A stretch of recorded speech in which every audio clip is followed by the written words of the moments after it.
Mr. Chairman, Dr. Fauci, do protests increase the spread of the virus? Do protests increase the spread of the virus? I think I can make a general statement. Well, 500,000 protesters on June 6th alone. Yeah. I'm just asking that number of people. Does it increase the spread of the virus? Crowding together, particularly when you're not wearing a mask, contributes to the spread of the virus. Should we limit the protesting? I'm not sure what you mean. How do we say limit the protesting? Should government limit the protesting? I don't think that's relevant to. Well, you just said if it increases the spread of the virus. I'm just asking, should we limit it? Well, I'm not in a position to determine what the government can do in a forceful way. Well, you make all kinds of recommendations. You make comments on dating, on baseball, and everything you can imagine. I'm just asking you. You just said that protests increase the spread. I'm just asking you, should we try to limit the protest? No, I think I would leave that to people who have more of a position to do that. I can tell you. Government stopping people from going to church, Dr. Fauci. Yeah. Last week in the Calvary Chapel case, 5 liberals on the Supreme Court said it was okay for Nevada to limit church services. Justice Gorsuch said it best. He said there's no world in which the Constitution permits Nevada to favor Caesar's Palace over Calvary Chapel. I'm just asking, is there a world where the Constitution says you can favor one First Amendment liberty, protesting, over another, practicing your faith? I'm not favoring anybody over anybody. I'm just making a statement that's a broad statement that avoid crowds of any type, no matter where you are, because that leads to the acquisition and transmission. And I don't judge one crowd versus another crowd. When you're in a crowd, particularly if you're not wearing a mask, that induces the spread. It's a simple question, Doctor. Should we limit the protests? Government is obviously limiting people going to church. And look, there's been no violence that I can see at church. I haven't seen people during a church service go out and harm police officers or burn buildings. But we know that. For 63 days, 9 weeks, it's been happening in Portland. Right. Yeah. Well, one night in Chicago, 49 officers were injured, but no limit to protests. But boy, you can't go to church on Sunday. What was the?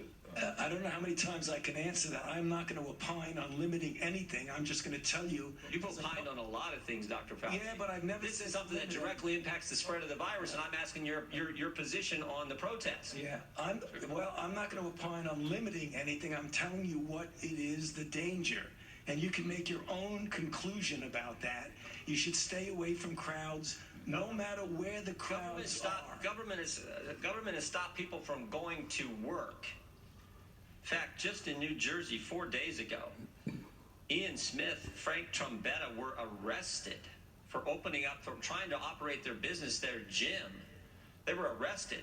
But my bet is, if these two individuals own this gym were outside just in front of their gym, and all the people who were working out in their gym were outside protesting, they'd been just fine. But because they were in the gym working out, actually running their business, they got arrested. You think that's okay? I'm not going to opine on who gets arrested and who does not. You get where I'm going. I'm telling you, as a public health official, I say crowd. Do you see the inconsistency, though, Dr. Fauci? There's no inconsistency, Congressman. What? There's no so you're allowed to protest, millions of people on one day in crowds yelling, screaming, but you try to run your business, you get arrested? And if you stood right outside of that same business and protested, you wouldn't get arrested? You don't see an inconsistency there? I don't understand what you're asking me as a public health official to opine on who should get arrested or not. That's not my position. You can ask. You've advocated for certain businesses. You've advocated for certain businesses to be shut down. I'm just asking you on your position on the protest. I haven't seen one. We've heard a lot about hair salons. I haven't seen one hairstylist who, between haircuts, goes out and attacks police or sets something on fire. But we've seen all kinds of that stuff during protests, and we know the protests actually increase the spread of the virus. You've said that.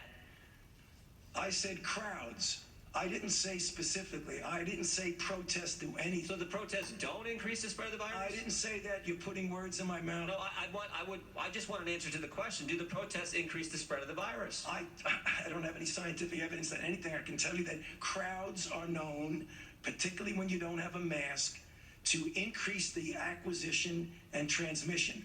No matter what. So you don't have a position on whether the protests increase the spread of the virus or don't increase the spread of the virus? I'm saying that crowds, wherever the crowds are, can give you an increased probability that there's going to be acquisition and transmission. But do you understand Americans' concern protesting, particularly according to the Democrats, is just fine, but you can't go to work, you can't go to school, you can't go to church. There's limits placed on all three of those fundamental activities, First Amendment activities, but protesting is just fine. You know, the gentleman's time has expired, but I'll just ask the gentleman to just think about his question and put it in reference to crowds that gather at political meetings, at fundraisers without masks, on an oil rig in Texas, nobody wearing a mask, nobody social distancing, but a fundraiser. Right. Would that be problematic? With that, I'll yield 5 minutes to Mr. Foster.